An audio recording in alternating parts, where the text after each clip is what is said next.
Steve Jobs, Elon Musk, Warren Buffett, Bill Gates, Ted Turner. Success leaves clues, kids. I just named 5 of the greatest names in business in the last 150 years. And they all have one thing in common.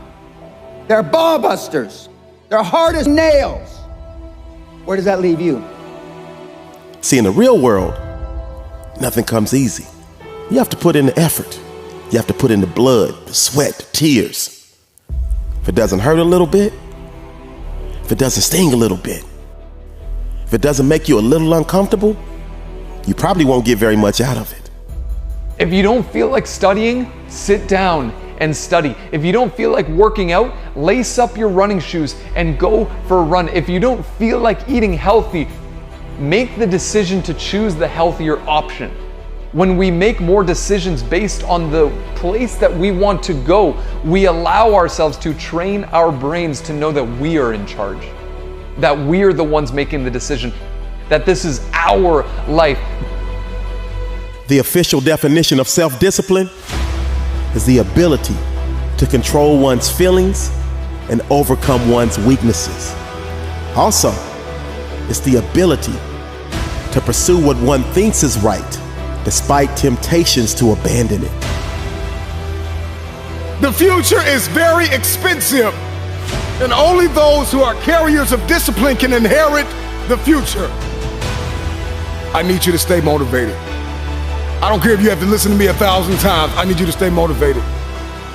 And I need that motivation to mature into discipline. You had to work an extra job or 2, but you're here. For a lot of you, even though you made it up the hill, you carry the baggage of rejection with you, but you're here. So many people are waiting. You're waiting for things to be perfect. And I'm telling you, you cannot wait. You gotta start working right now.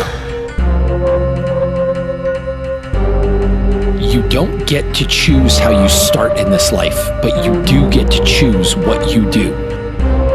Real greatness isn't determined by some birthright or fate. Real greatness is determined by what you do with the hand that you're dealt.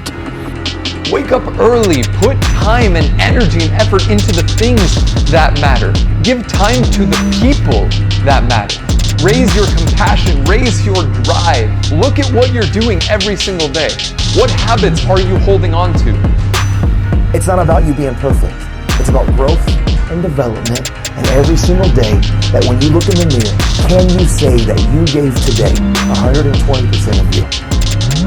Hard work will always position you in life for you to succeed.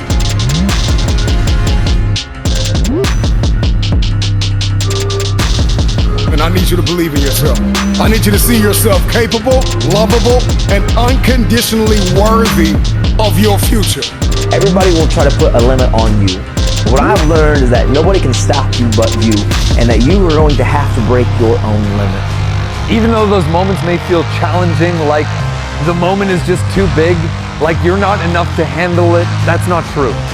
You are able to overcome that, but it's going to take effort. I need you to open up your ears. Open up your ears, because the you from the future is telling you thank you. Thank you for not giving up when you wanted to give up. Thank you for not being depressed. Thank you for not allowing the brokenness to eat your progress. Thank you, thank you, thank you. You got this. It's gonna get hard sometimes, I'm telling you right now. It's not gonna be easy, but it's worth it.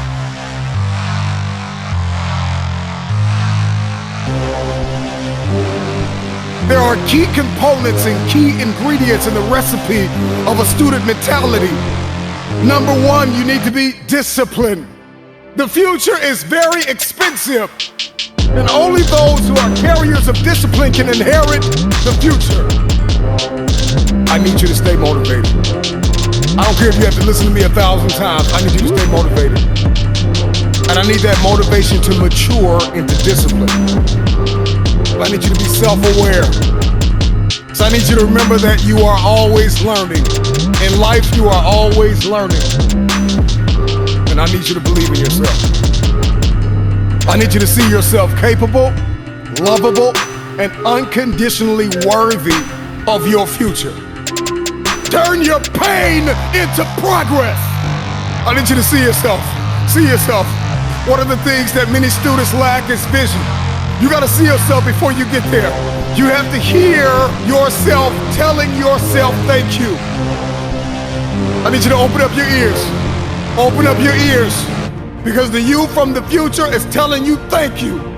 Thank you for not giving up when you wanted to give up. Thank you for not being depressed. Thank you for not allowing the brokenness to eat your progress. Thank you, thank you, thank you. You got this. It's going to get hard sometimes, I'm telling you right now. It's not going to be easy, but it's worth it. Maybe you're listening to me right now, you want to lose weight, or you're trying to pass the final exam, or maybe there's just this feat that seems as though it is impossible. Turn your pain into progress. Turn your pain into progress. I need you to be uncomfortable with average. I need you to be allergic to average. I need you to come to the end of yourself. So many people are depending on you. A student is hardworking. A student is mentally tough. Have the ability to adapt. Have a character, consistency. Demonstrate courage on the daily. Stay motivated. Stay positive. Earn your respect. Have a winning attitude. Breathe. Compete. Make no excuses. Set goals. Practice great habits. Stay focused. You want your future? You gotta outwork everybody on that field. You gotta outwork everybody in the room. You gotta learn how to perform under pressure. You gotta leave it all out on the field. Everybody wants the future, but everybody wants to be average. I graduated high school with the #4 grade point average in my class. However, I went to one of the lowest performing schools in my state. I never had any homework, never had to study, never had to apply myself. I never was pushed. People always looked at me like, how do you make it look so easy? Well, to me it was easy, but unfortunately, that's the exact opposite of how the real world works. See, in the real world, nothing comes easy. You have to put in the effort. You have to put in the blood, the sweat, the tears. If it doesn't hurt a little bit, if it doesn't sting a little bit, if it doesn't make you a little uncomfortable, you probably won't get very much out of it. When I arrived at college, I quickly realized that I needed to study and really put a lot of time into it. But mentally, I just wasn't there. I was living way too reckless. I was nowhere close to being focused. Those poor choices led me to drop out, and instantly, I found myself in survival mode. Heard a wise man say, if you fail to plan, then naturally, you're planning to fail. And what I take that to mean is, each and every day, you're executing some type of game plan. That game plan is either going to lead you to massive success or massive failure. And see, what the 18-year-old me fresh out of high school failed to realize is that it wasn't going to be easy. It was going to require me to be all in. It was going to require me to apply myself. Something I'd never done in high school. Something no one around me had ever encouraged me to do. And that's why I'm encouraging you to dig a little deeper, to give a little bit more, to try a little bit harder, to go that extra mile, and understand that the reason why you're taking those classes, the reason why you're trying to get that degree, is because you are trying to design the lifestyle that you want to live. You're doing it for your future self. I will conquer what has not been conquered. Defeat will not be in my creed. I will believe what others have doubted. I will always endeavour to uphold prestige, honour and respect for my team. I have trained my mind and my body will follow. Who am I? I am a champion. I will acknowledge the fact that my opponent, he don't expect me to win, but I will never surrender. Weakness will not be in my heart. Through all the bumps in the road and the stormy weather, the heart of a champion you can never measure. They might have more talent, but they fold under pressure because they were only out for the pleasure, the gold, and the treasure. They crumble to better or even lesser competition. So today, all of the excuses stop. This is where your heart of a champion starts. a worker, a believer, someone that understands that they got to do more than less, someone that knows what it means to push. Who am I? I am a champion. To my side I have comrades.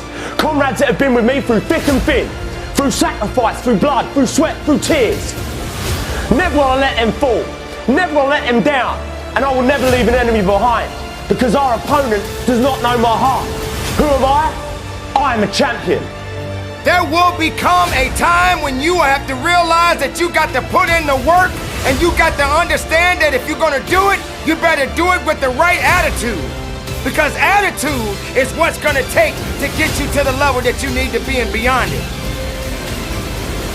A champion has to be disciplined. A champion has to be hungry.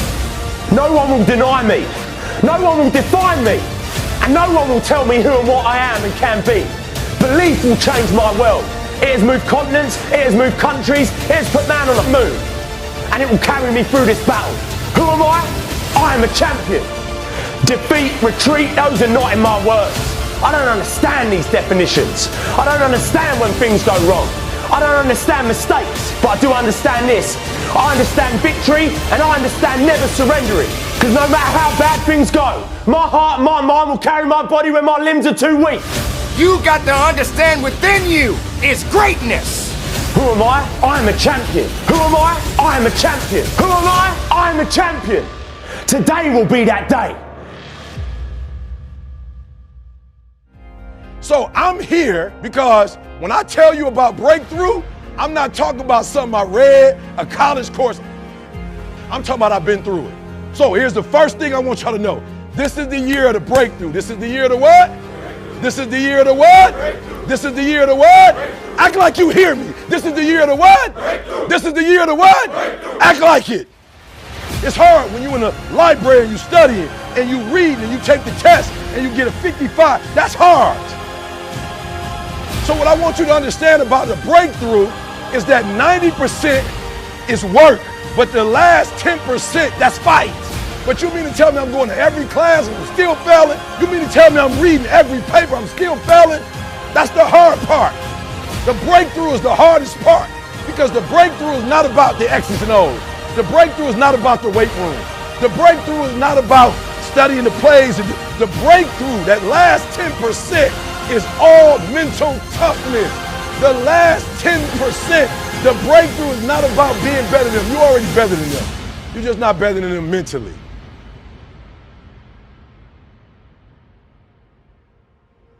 The breakthrough, I'm gonna break these boys. Why? Because where they come from, they couldn't get up at 3 o'clock in the morning if they wanted to. They smarter than me.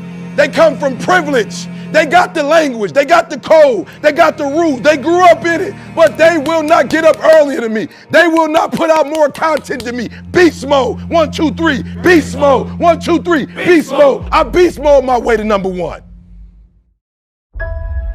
I need you to think about your dream.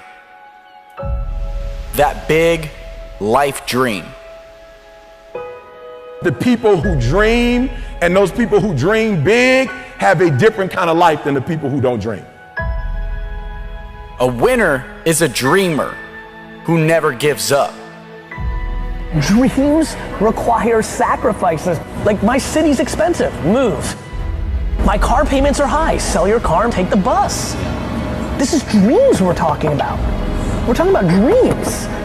Whether it's fear or anxiety, whatever it may be, I believe that every single person who's going out to chase their dreams has those voices in their head. I think it's part of the human experience.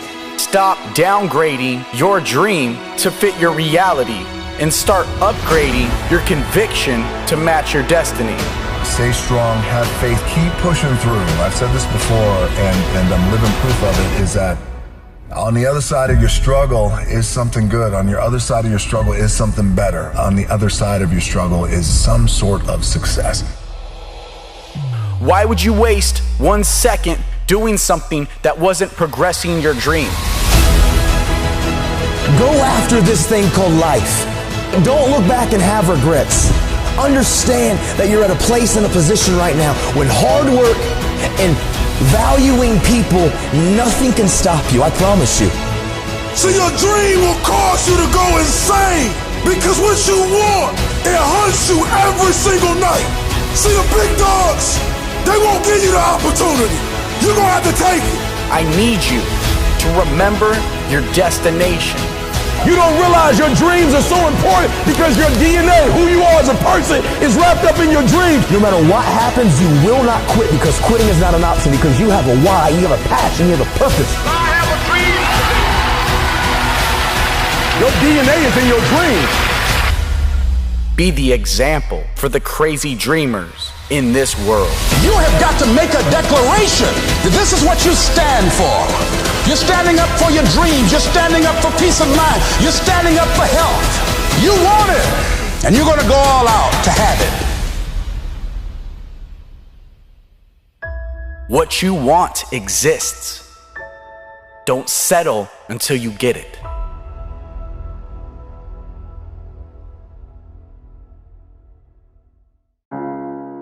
You need to use guilt as your fuel. You need to start feeling guilty when you're not achieving or striving towards your dream. You can use the people that doubted your dream as motivation. When your dreams are dying and when you don't have enough strength to go on, I need you to stop the procrastination.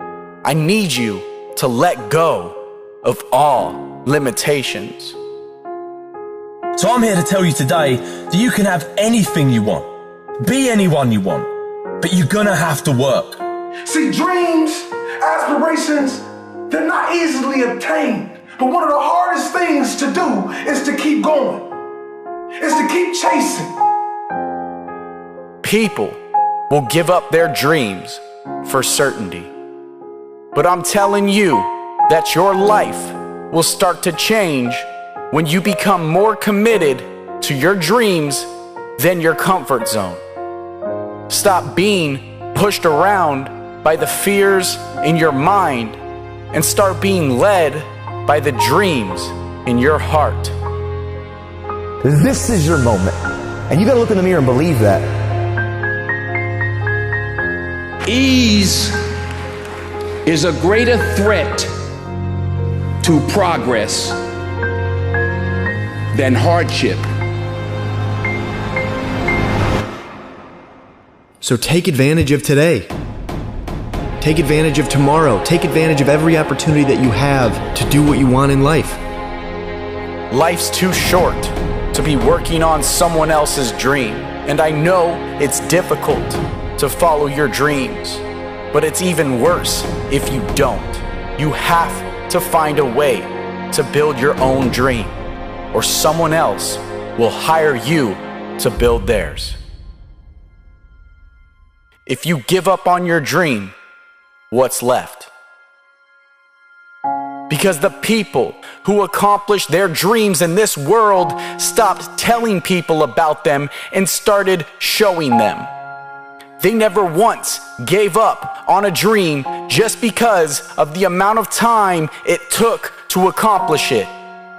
No, they knew that the time was gonna pass anyway.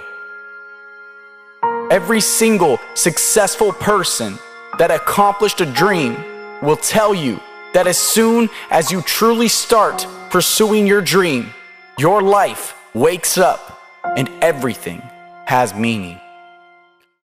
You were not a mistake. You were not an accident. You were here for a reason. I know you're going through some hard times. I know life at times might feel rough, or you might feel weird, or things might be frustrating, but it's not going to always be like this. Your condition is not your conclusion. I've got to just take maybe 5 minutes to kind of just unpack my story so that you have an idea of who I am and why I speak with the passion that I speak with. There was a time when I was in a really dark place. You know, my mom had me when she was 16 years old. I grew up without my biological father in my life. I struggled with years for drug and alcohol abuse. And I just found myself in a really, really, really weird and dark place. I had to repeat the 7th grade, and when the 8th grade came around, I'll never forget hearing at a parent-teacher conference, a teacher tell my mom that I wasn't high school material. And I came to tell you that words are powerful. And when I heard that statement, I remember feeling like, wow, you know, like I am really, really a failure, you know? Like it's one thing to tell a student, hey, okay, you're about to graduate from high school, you're not college material, you're not gonna go to an Ivy League, maybe you should go to a tech school. Like I've heard that, right? Like different people have different paths, but how do you tell middle school kids that they're not ready for high school? Like it affected me. And I'll never forget going that next year, and after a series of events, a lot of fighting, a lot of struggling, that school ended up kicking me out. They got all bent out of shape because I cut the electricity off. The next year I went to another school, got the report card at the end of the year, and because I did not do well and I did not put good in, when I got that final report card, all F's, 1 C. And my mom is this tall, but when she gets mad, she turns into the Hulk, you know? And I'm thinking like, this is not gonna be pretty. But I came up with a plan. I said, you know what, I'm gonna change my grades. So I went to the library, I got that whiteout, I crossed off all the F's and the C, I took a fancy pen and a ruler, and I put those small little dots and lines, and I gave myself all A's and 2 B's. Then I made a copy of it. And as soon as I got home, I gave it to my mom. She took one glance and was like, boy, where your real report card at? I said, Mom, let me explain. She said, no, I don't want to hear it. I know what happened. I said, you do? She said, yes. You probably lost it, how you always lose stuff, and you went to the office and they had to make a copy of theirs on file. I said, yo, you be knowing, Mama. She's like, I'm like, you know everything. She's like, I know. But at the end of that summer, when my real report card came in, it was really rough. I'll never forget, like, when I first tricked my mom and she saw it, she was like, I'm so proud of you. She started crying. I even got emotional. I was like, I told you, Mom, I'm gonna make you proud. She hugging me, I'm hugging her. We got like a breakthrough. And you're probably wondering, like, Jeremy, why were you crying? Like, you know you didn't really earn all A's and 2 B's. Well, for the first time in a long time, I didn't feel like a failure. Like, I actually felt successful, like worthy, like I felt like I was good enough. And so that was a bit of an emotional moment. But it wasn't real because I didn't really earn those grades. Now, when my school sent my real report card home and my mom saw it, she was in denial. My baby made A's and B's. So she called the school. I was like, oh, hang up the phone, Mama, hang up the phone. And again, she's in tears. But now what was once tears of joy, now it's tears of sorrow, tears of pain, tears of frustration. And she's trying to figure out, like, I wish my baby would just get it together. And I was so hurt, but I felt stuck. I was depressed. I was tired. I was struggling. I felt like I was an accident. Like, what's the purpose of life? Like, why am I here? You know, I felt like I couldn't fit in. When it was time to read, I didn't want to read because somebody was going to tease me because I wasn't a good reader. We was always getting into fights. People was bullying me. Then there was a time when I was the bully. Like, I just struggled. And I was like, what's the point of it all?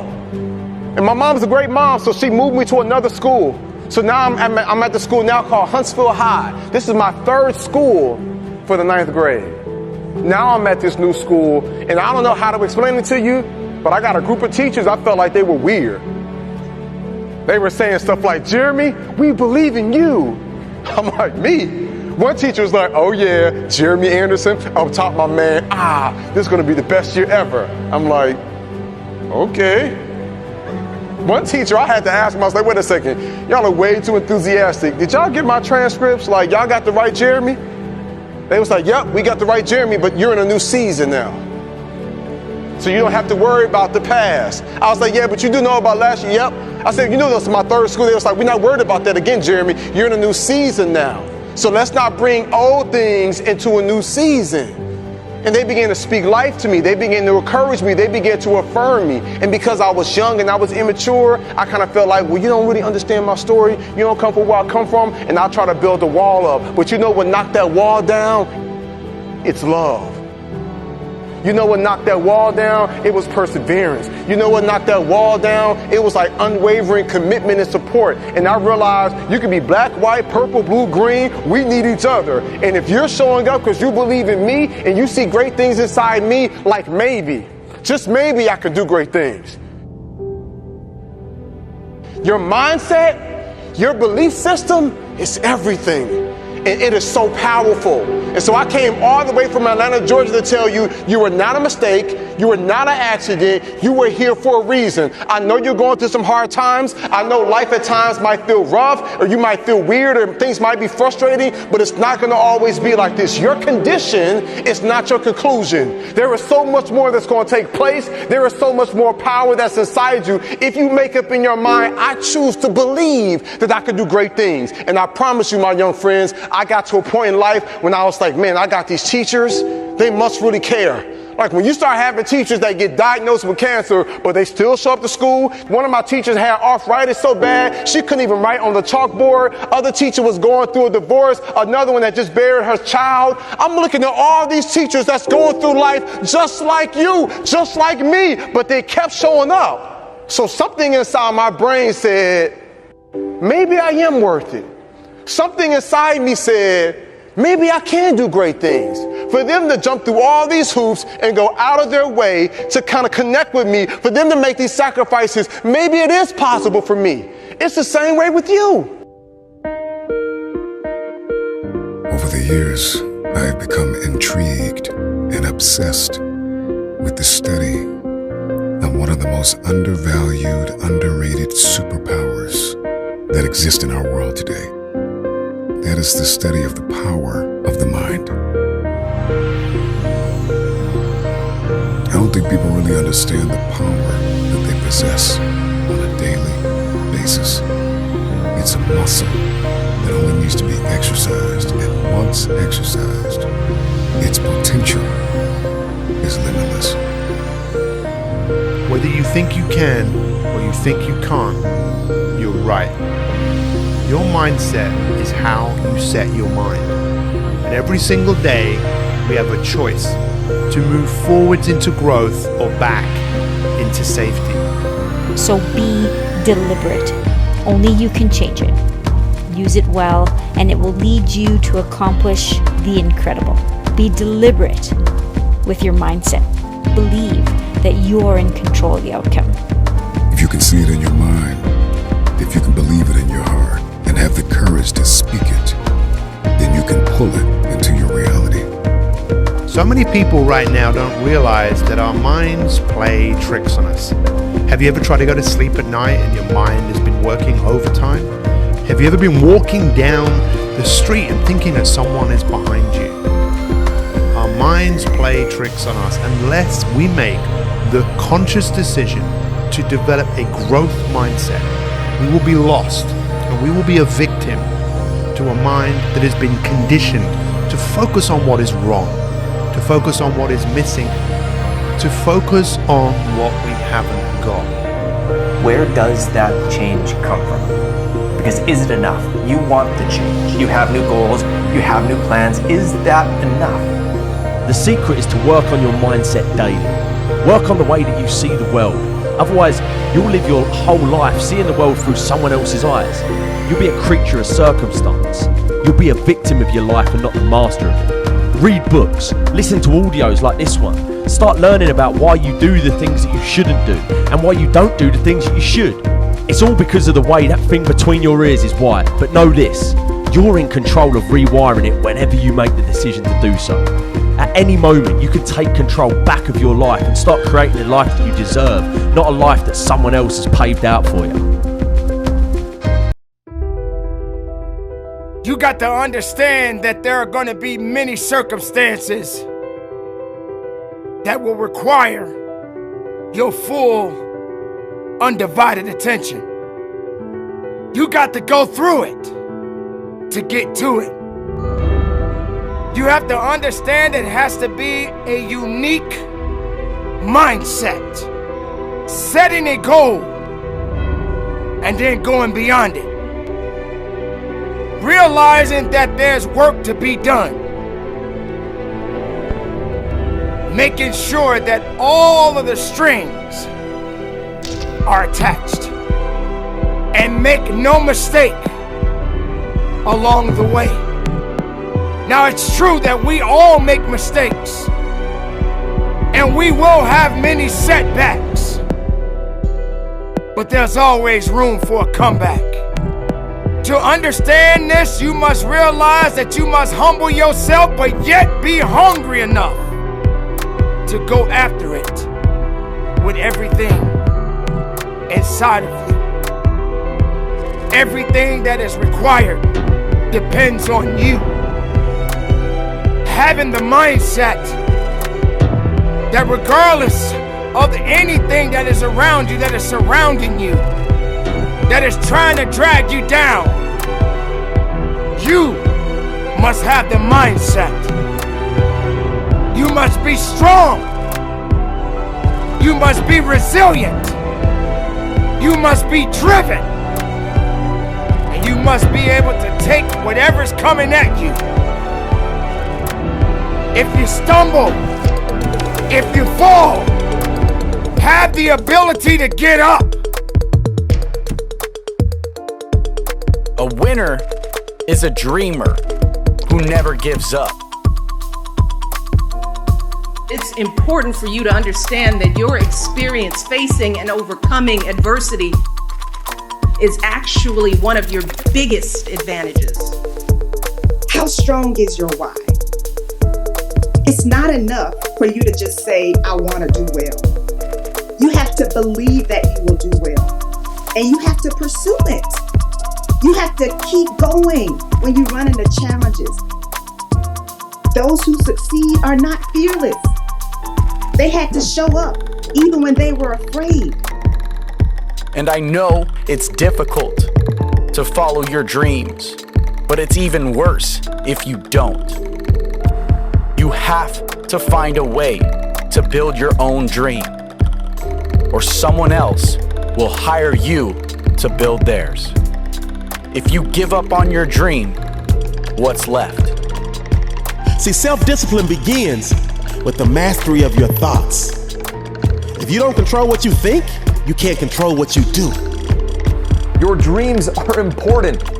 They are significant. They are valuable. They matter. You need to take your life, your goals, your inspirations, your aspirations, your desires seriously. Because if you don't, no one else will. You do have the power to create an amazing future. It's okay to rest. It's okay to take a break. It's okay to take some time to pull your thoughts together. But it's not okay to quit. See, self-discipline is the bridge between goals and accomplishment. Self-discipline is the magic power that makes you virtually unstoppable. Self-discipline is the center of the universe for success.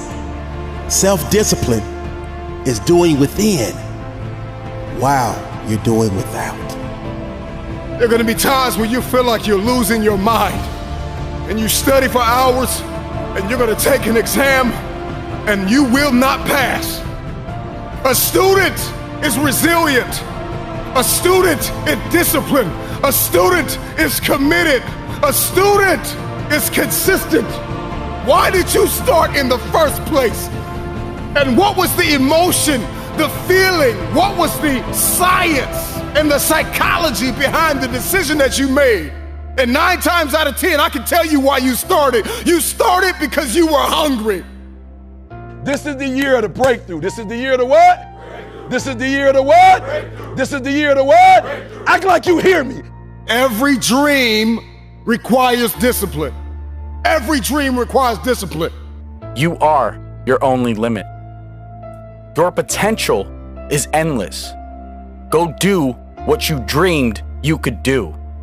Believe you can, and you're halfway there. Some of you are interested in this work, and you like telling people you do it. It make you feel good. But you're not 120 though. Some of you are committed, but this like your side hustle.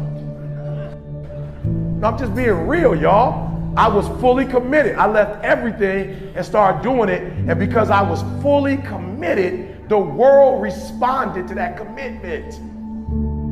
But you just interested. You're not really committed to it. You're not putting in 50, 60 hours. When my wife got diagnosed with MS, I never quit doing the work because I wasn't doing it for people. I was doing it for the kid that I was doing it for. So even with MS, she had to quit her job. I had to take it to another level. Some of y'all are negotiating, not because of the company. You negotiate because you're not the best at what you do. And I need y'all to go back and be the best at what you do. And then I need y'all to come together as the best and then take this thing to the next level. And there are some of you, you know what you want. You know what you want, but you are not personally willing to do the work it takes to get it. What you're trying to do is do what you've done on this level and get the next level. You're trying to do exactly what you're doing on this level. You're like, I'm getting up every day. I'm putting in 2.5. I'm putting in 3, and I'm not getting the opportunity. The opportunity might require 3.5. I'm lifting weights. I'm eating right, and I'm not getting the opportunity. It might require getting up and working out 3.5. It might require you saying no to your friends. It might require you changing your diet. It might require you moving to another city. Whatever it takes, you got to be willing to do it. And you keep saying you're not there because of something else, because it's easier to blame somebody else. Because now you don't got to do no work when you blame somebody else. Guess who got to do the work? They got to do the work. But guess who got the power? They got the power. How many of y'all tired of other people having the power? Let me see your hand. You want the power. I'm just being real, hands down. Hands down. Think about what I just said. How many of you want the power? Let me see your hands. Good. Write down next to your crazy idea some of the things that you know you're doing wrong that's messing up what you're doing.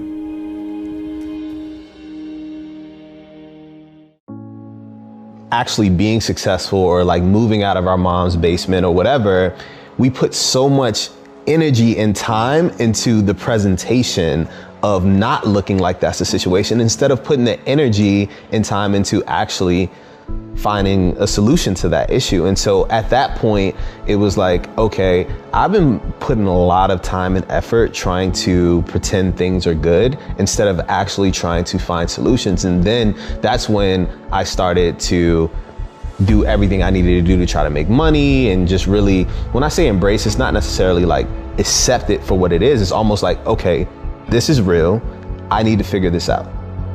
Take in your surroundings, you take in the people around you, you see how they're making money. And I just didn't like begging people for money. And so I respected the guys that were like figuring out hustles, right? And so, for instance, there was a Amico right down the street from me. And so I would go there and I would wash windshields and make money, just try to save up enough money to just be in a motel for the night. And I mean like the nastiest motel, but for me, it was just taking in my environment, seeing how other people hustled, how I can do it better. Someone taught me how to play drums on buckets and things like that. And so, you know, I just tried to do any type of hustle that I could. I just started to learn how others were moving and kind of adapt it throughout.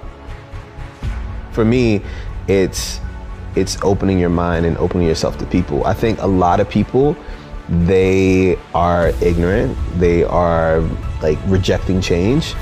Travel, get out of your comfort zone, meet people from all different types of backgrounds. If you want to build a product or service or company that you want to build at scale, and your friends are only the homies that you've been hanging out with since, you know, middle school, probably should meet some more people, get to know them, travel the world, you know, and even if you don't have the resources to travel, the internet, learn about different cultures, learn about different people. You're at that computer, you tell me what you want to do, I tell you, this is how you search, this is how you find those resources. Now you got to actually go and learn. You have to be able to show people that there's other options, and that's what spreading seeds is all about. Showing people that they can actually do something different. It's real now. You have like these brief moments of kind of peace until like the next accident happens, right? And that's just life in general. You know, it's never going to be complete smooth sailing. One of the things that I've noticed about a lot of people is that they let the hardships and the things that happen in their life, failure, stop them from, like Aaliyah says, you know, dust yourself off and try again, right? And for me, I've just never let anything or anybody prevent me from achieving what I want to achieve. And so I've always had this relentless mentality. And if you say I can't do something, if I fail, if I, you know, mess up, it just motivates me even more. I just become even more hungry. And so I've always just had this, relentless mentality. I don't take, no for an answer. I don't take failure or accept failure at all. And it's just always been kind of in my heart to not give up. It's the rose that grew from concrete, right? It's like, no matter how terrible a situation is, no matter how bad it is, there's still gonna be a rose that grows from that concrete. And I feel like I was that, right? No matter what my situation was, I was built for this. I was not going to let myself fail, right? And I had that mentality. And I understand that now that I grew from that concrete, I'm starting to plant my seeds, and there's more roses growing.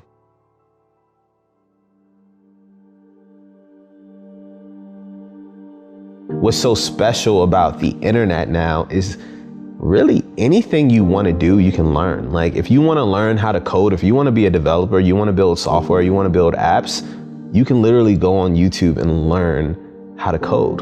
And so what I would tell that person is, what do you want to do? Tell me anything. What do you want to do? Right? Now, there's resources and there's things online that can help you build yourself into whatever that is. So I think that kid at the end of the day, he has to have that kind of just, I got to make this happen, right? Here's the thing, no one can teach you that. At the end of the day, man, you really got to want it. You got to really want it. And I think the problem is now with social media. Before, when I was growing up, I didn't see all these examples of people having cool cars or doing cool all the time, like, right? And now with social media, I don't care if you're in like, in the middle of nowhere, you can log on to Instagram and see just this whole world of experiences and things. The problem is, it's like, oh, well, these people have it, so I should be able to have it. And it's just like, man, you don't see the work that goes behind this, man. I started my first marketing job at 14. I'm 10 years into entrepreneurship. It wasn't until the past few years where I started really getting recognition for it, right? And so people don't see all that it takes to even get to that point, and that's the problem. And so they think it's supposed to be this overnight thing. Oh, I started an LLC, give me money. Right. No, that's not how it works. This is a marathon. This is not a sprint, right? You never know when that moment is gonna happen in your life where you find that passion or you figure it out. The fun part is just trying a bunch of stuff. Like when you get to a point where you can just try a bunch of stuff, it's like, hey, sit down, make a list. I'm interested in all these different things, right? Okay, I'm interested in these top 5 things. Now, how can I do something that not only am I passionate about with one of these top 5 things, but also make at least enough money to just get by? You know the saying, you just gotta try your best. I would say that you gotta be the best. Is being top 20% of your class good enough for you? No.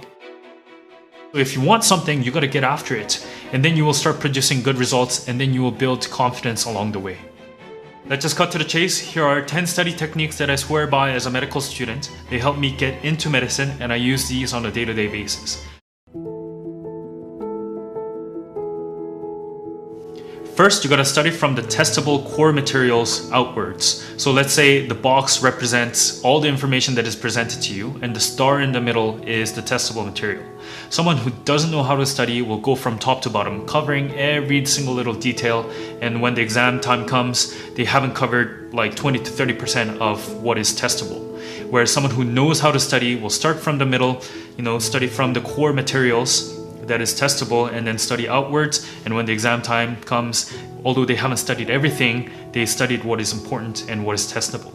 I know that you want to be the best student as possible. I want to be the best doctor as possible. So when studying, we have this tendency to try to learn everything.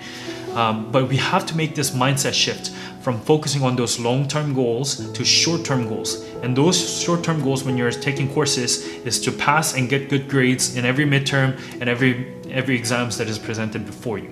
And then those long-term goals will take care of themselves. So how do you know what's testable or not? There are 3 ways of figuring that out. First is to look for practice tests or previous tests. Sometimes the lecturers give you, a couple questions at the end of their lecture to go over on.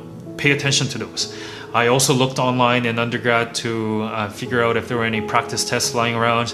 I asked seniors if they've taken the course and if they had any practice material. I asked my friend who's also taking the course. You gotta use your resources to figure out if there are any additional study materials that you can use. You have to think like an examiner, not a learner. So when you're going over the material, always imagine in your mind, how can I test this in a multiple choice format? How can I test this in a short answer format? And then try to learn that way. Number 2 on the list is to write good, concise notes and then plan out your timing for all your midterms and all your exams, and then constantly evaluate as you're studying so that you're not falling behind. So for example, let's say you're taking 5 courses and before a midterm you have to go over 10 lectures per course, and then each lecture has 50 slides. That totals up to 2,500 slides that you have to go over before a midterm. So you have to write a good, concise note that summarizes everything, that makes it manageable for you to go over the materials before you write the midterms so that you're not overloaded. Try to write notes as concise as possible, containing keywords and important information. You know that if you don't remember something from your note, you have the PowerPoint slides that you can always fall back on. Number 3 on the list is to use active recall when learning. I made a video on this previously that you can watch, but let me expand on that further here.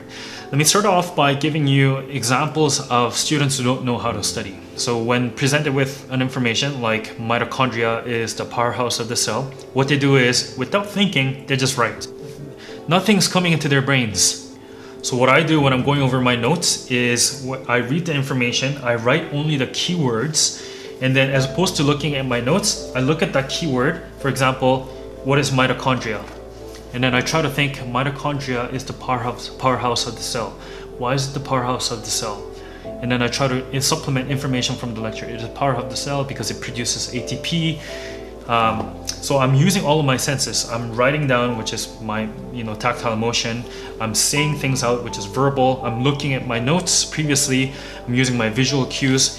And as I'm saying it, I'm listening, so I'm using also my auditory senses. And most often, when you're actively recalling, you cannot remember all the information. And that is okay, because studies have shown that just by attempting to recall, you're creating that connection between the information and your memory. And number 4, I cannot emphasize this enough, reviewing is just as important as learning new information.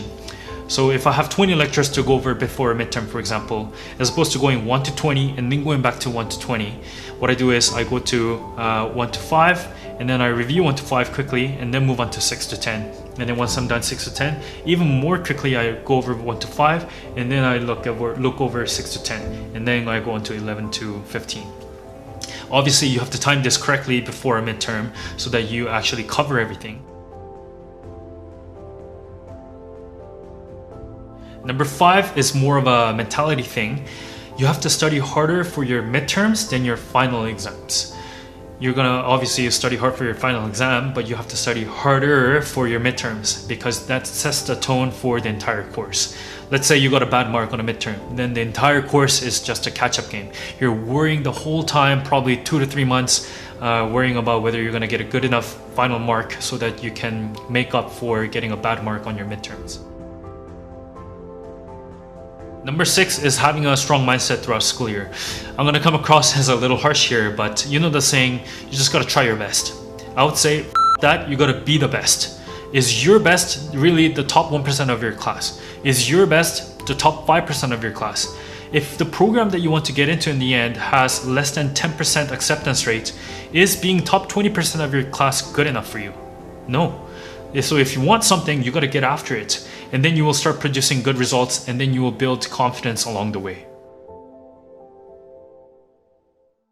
Number 7 is putting the work in and outworking everyone, which is kind of counterintuitive to put it in this video because this is a study technique video.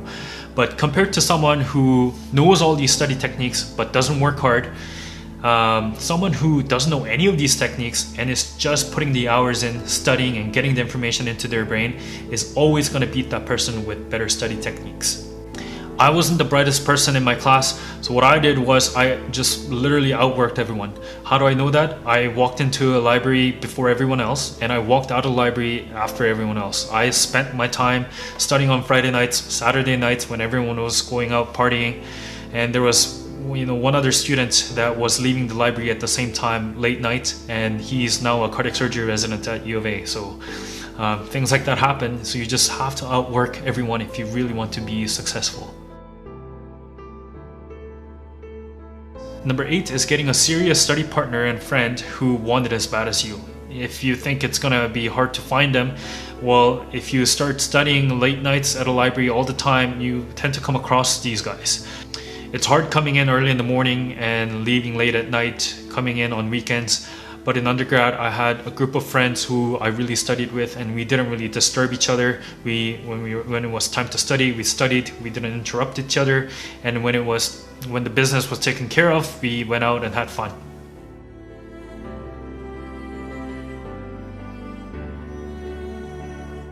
Number 9 is staying consistent and staying on top of everything, especially in medicine where there's like a million things going on. If I start to lose track of things, I get super stressed, so I have to be on top of every email. I have to be on top of every, assessments and all the work that I have to do. In undergrad, you're dealing with 5 courses plus your extracurriculars and everything going on, so you have to stay on top of things so that you don't fall behind and get stressed. Let me give you an example of consistency and why it is so important. You have student A and student B. Student A is working Friday night, Saturday, Sunday, 12 hours each. Student B decides to work on Friday but takes Saturday and Sunday off. Then that student B has fallen behind student A by 24 hours. So no matter how hard he tries, on Monday studying 14 hours as opposed to 12 hours, on Tuesday studying 16 hours, that guy is always playing catch up to student A. And when you're on a curve in university and undergrad, you're just gonna not be able to compete against student A.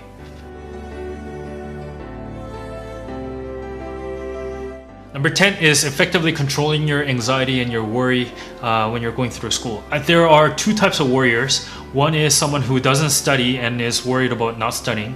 The solution to that is simple. You just gotta study. Number 2, the second type of warrior is someone who worries despite having done all their studies. And when you're in that position, then you need to write down what you're worried about.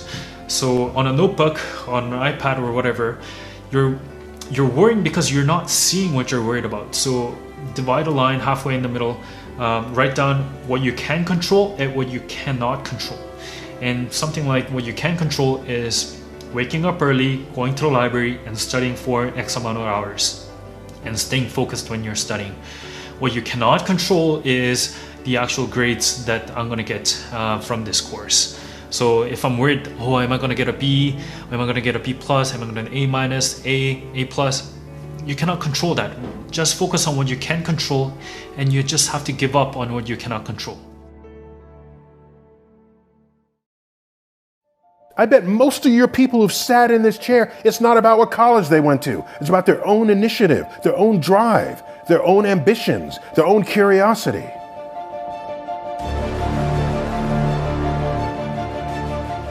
I can say from the era in which I grew up, I don't give a rat's ass what you say to me, okay? You can only be ridden if your back is bent. On my tombstone, I want the epitaph, be ashamed to die until you have scored some victory for humanity. Many people look for meaning in life, as though it's going to be under a rock or behind a tree. Well, there's my meaning. You have more power than that. You have the power to create meaning in your life rather than passively look for it. Meaning to me is, do I know more about the world today than I did yesterday? That enhances meaning for me. And if that accumulates and accrues daily, in a month you know way more than you did than just that day later, so that you continue to grow. My first question of me wasn't, where do I find meaning? It was, how do I create meaning? And that started early teens. You can draw a line in the sand between people who transgress, but do not hold power over you. This is a famous quote from Martin Luther King. You can only be ridden if your back is bent. When I grew up, it was very common to hear the phrase, "Sticks and stones can break my bones, but words will never hurt me." I haven't heard that phrase in a long time. I don't hear it recited in the elementary schools. What I think has happened over the years is we came to learn as a civilization that words can be hurtful. That's an advance in mental health. What I see on the flip side of that coin, however, is people are less able to deal with the very same people who are around today who were around back then, who are calling you names. I can say from the era in which I grew up, I don't give a rat's ass what you say to me. Unless you are between me and some goal, then I'll have to navigate that some way. If there's a racist person or a sexist person or a person with some kind of cultural bias, I want to know that, actually. I want you to say everything you want to say.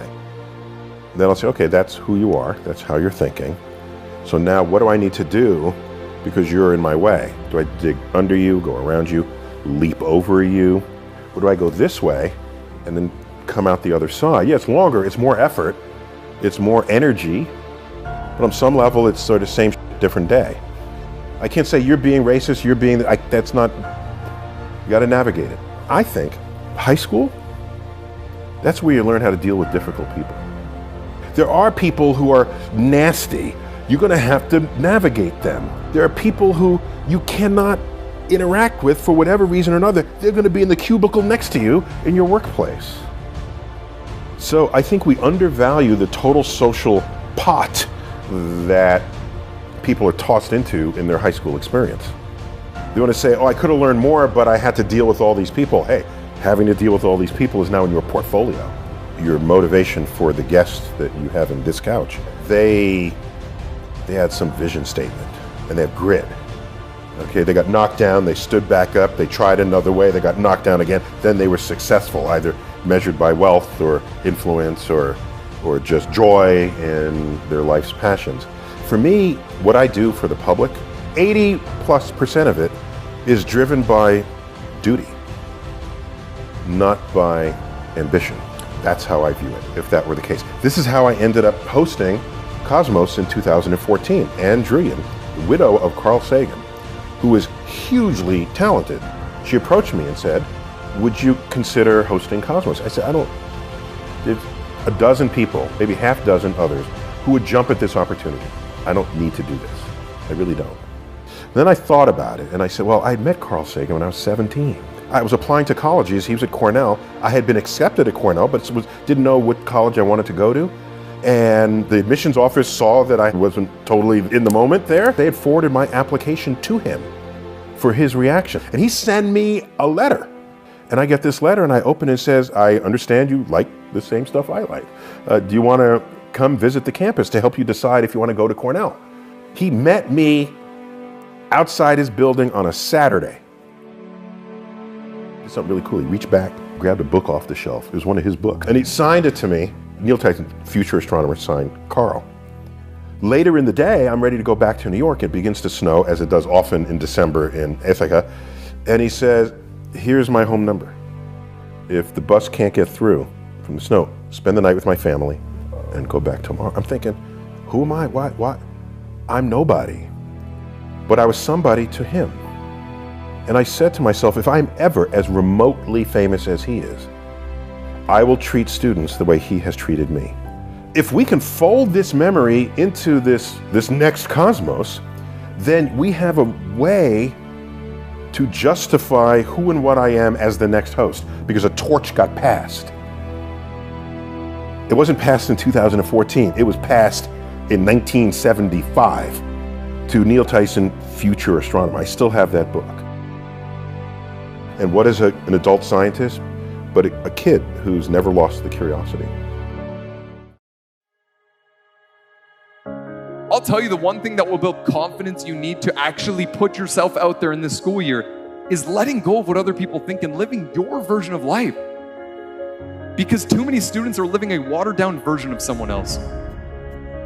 They're living a watered down version of their friends, how their friends want them to be. They're living a watered down version of what their family pushes them to be or what society suggests them to be, as opposed to being their own person. So go all in on you. whatever that may mean, what excites you, what pushes you, because our biggest problem, I believe, is that we compare our behind the scenes to everyone else's highlight reel. We compare our failures to everyone else's highest points of confidence, to everyone else's successes. We compare our insecurities to everyone else's highest points of confidence, then we feel like we're not enough. So go all in on you, whatever that may mean. The one thing that I don't enjoy about my job is that I come to a school, and when I was a student going in to college, I didn't see myself as someone who could really make an impact. I didn't see myself as someone who could really contribute. It was only until I started putting myself out there, sharing my ideas, putting myself in uncomfortable situations that forced me to grow, that I became a beat that contributed to what made my school better because I was a part of it. Realize that you have the ability to make an impact. You have an opportunity to change that story in your head. Put yourself out there, because when you do, amazing things happen. This school needs your leadership. They need your influence. They need your impact. It is time to show up.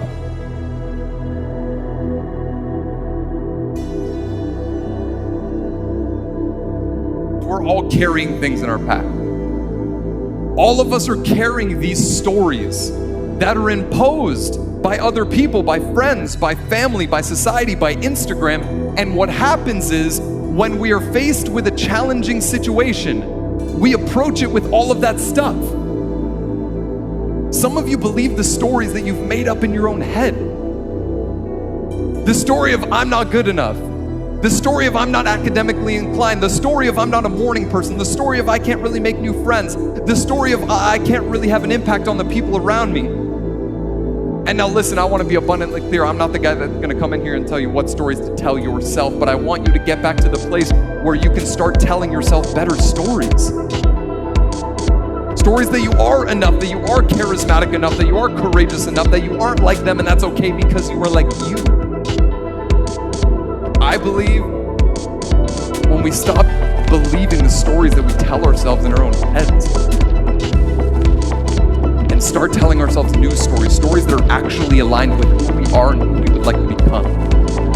That is when we are able to change ourselves and change the people around us.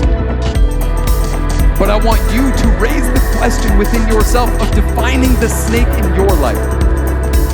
That thing that keeps on coming up that it is time to face. Because here's what I know.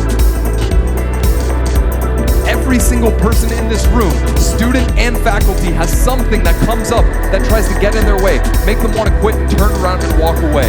And what I know to be true is defining that thing for you is the only way to be able to overcome it. We talk a lot about leadership going into a new school. How do you show up as a leader in this school and the community around it? True leadership is leaning into the things you're afraid of. True leadership is consistently choosing courage instead of fear.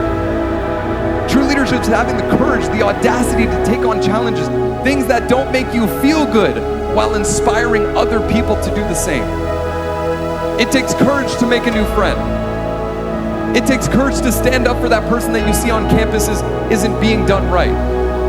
It takes courage to wake up a little earlier instead of late, to join that student group, to put yourself out there more than you thought that you could. It takes courage to live a great life. So make the decision today of what courageous act are you going to make for yourself and the people at this school. It starts by taking on the things that you can actually affect, that you can control, and that you can impact, because I see way too many students coming into college and university that allow themselves to be defined by what happened yesterday. They allow themselves to be defined by what happened last week. Some of you in this room think because of one failed test that you are a failure, when the reality is those are moments, not characteristics. And my personal belief is that we need to start seeing those moments for what they are. Moments.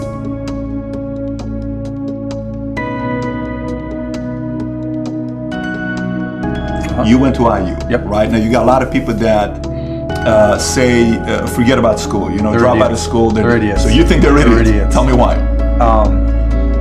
If you're going to have and run a business, if you don't understand accounting, you're already behind the 8 ball. can't you hire a guy that knows how to But run then they still have to communicate to you, right? I mean, there's people that don't understand the concept of, the difference between profits and cash.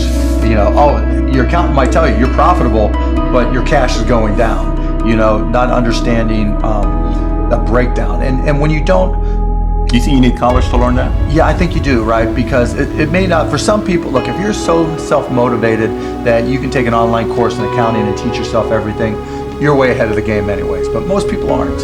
And I'm not saying you have to go to Indiana, I'm not saying go to an expensive school. I don't care if you go to a community college and take accounting and spend $99 for the class. Just, spending the money forces you to be more obligated to do it. But accounting, finance, lesser extent marketing, sales if the school offers that. These are all that's the language of business. And so while it's possible to teach yourself these things, and while it's possible to hire them, when you're starting your own company, you don't want to have to spend money hiring an accountant. And so your cost of opening up a business drops. But even more important than all that, that's the blocking and tackling, that's the language of business. The thing I learned at Indiana that was more important than anything else, I learned how to learn.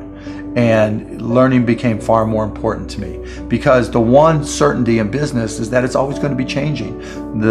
If you're not always learning, to this minute, if I'm not continuously learning, if I'm not just absorbing as much as I can absorb, someone else is going to kick my ass, right? So you talk about paranoia.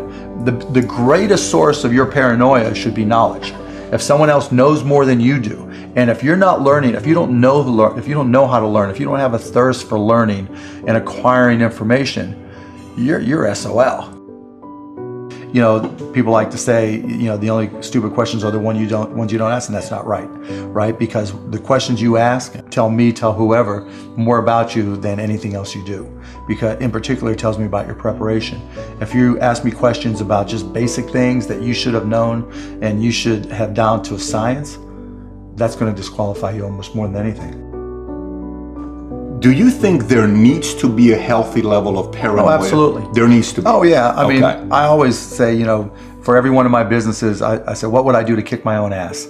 Right? So whatever business you have, there's somebody trying to put you out of business. There's somebody trying to take a bite out of your business. And it's better for you to figure out how they're going to do it rather than they do it. And so, that's being paranoid. And so you have to be paranoid. You have to anticipate other people's next moves. And you can't ever, downplay the competition. I was at a business plan competition this morning at a college, and they were kind of being dismissive of the competition. And so you can't ever do that. They're out there trying to take you down, and they're not just going to sit still. And if you're good, really, really good, you're going to inspire them to work even harder, faster, better. And so you have to be, very self-aware of what you're good at and what other people are good at. And, a healthy dose of paranoia makes a big difference, is very helpful.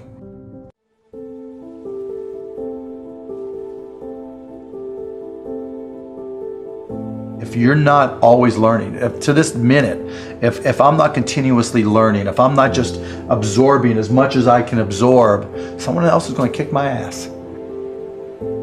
The greatest source of your paranoia should be knowledge. If someone else knows more than you do, and if you're not learning, if you don't know how to learn, if you don't have a thirst for learning and acquiring information, you're SOL. There's certain guys that have the genetics to jump out of the gym, right? There's certain guys, that when they golf, they have the muscle memory and the discipline. Dirk Nowitzki may not be the most talented guy in the NBA, but his discipline and his focus to do what's necessary to be successful, he's willing to do, and combine it with being 7 feet tall and being skilled, it makes him an amazing basketball player. So it's understanding what your skill set is, finding the right place to use those skills, and then going for it. Will that make you 250 grand? It depends if you pick the right industry. But whatever industry you pick, if you outwork everybody, if you try to be a little smarter than everybody, if you try to be a better salesperson than everybody, if you try to be better prepared than everybody, you've got your best chance. Because if you don't do it and somebody else does, I have the saying, work like someone's trying to take it all away from you. I actually work like someone's spending 24 hours, working 24 hours to take it all away from you. And that's kind of the way I look at it. If we would like to improve the quality of our lives, personally and professionally, what would be your advice? What can we do? What is most important? Well, the most important thing is self-esteem. The people that we read about, the people that we admire, the Elon Musks, the Steve Jobs, the Warren Buffetts, etc., all have one thing in common. They have extremely high self-esteem. Of course, you've heard me say this before, self-esteem is built the first 7 or 8 years of life. And unfortunately, we're with our parents the first 7 or 8 years of life. Ergo, we don't have too much high self-esteem. But to build high self-esteem, and the way you build high self-esteem, if you're 25, 35, or 45, is to be around, surround yourself with other people that have high self-esteem. Show me your friends and I'll show you your future. And so you can reverse your childhood by who you associate with. How do you do that? Well, you find people that are where you want to be, but they're already there. You're 22 years old, you're 32, you're 41 years old, and there's a guy or a gal who's 45 years old who is where you want to be. They've accomplished a lot of things. If you're into, they're saving the world, they're using their money for good causes, go associate with those people. Be around those people. And they're easy to find, but they're not going to knock on your door. They're not going to come to your apartment or your flat and ask you, oh, can I help you? And the best tool I've ever seen, it's like it was designed for this, is LinkedIn. It's the best social media tool for what we're discussing. And you can find these people. Now, just remember, everybody that's on LinkedIn, all the, 20 million or whatever people that are on LinkedIn are all there for one reason. They're there because they want to do business, they want to meet people. Unlike some of the other social medias like Facebook or Twitter. But I mean, LinkedIn, they're there for a common purpose. They have a common bond. They have a common goal. They want to expand their horizons. And it's a great tool. I had self-esteem. I didn't know till I got grown up and was an adult that everybody didn't have self-esteem. I didn't understand that. I didn't realize that everybody didn't have self-confidence. I didn't realize that everybody didn't have self-worth. Gallup did a poll in 2016, worldwide, 87.6% of all the people on the planet.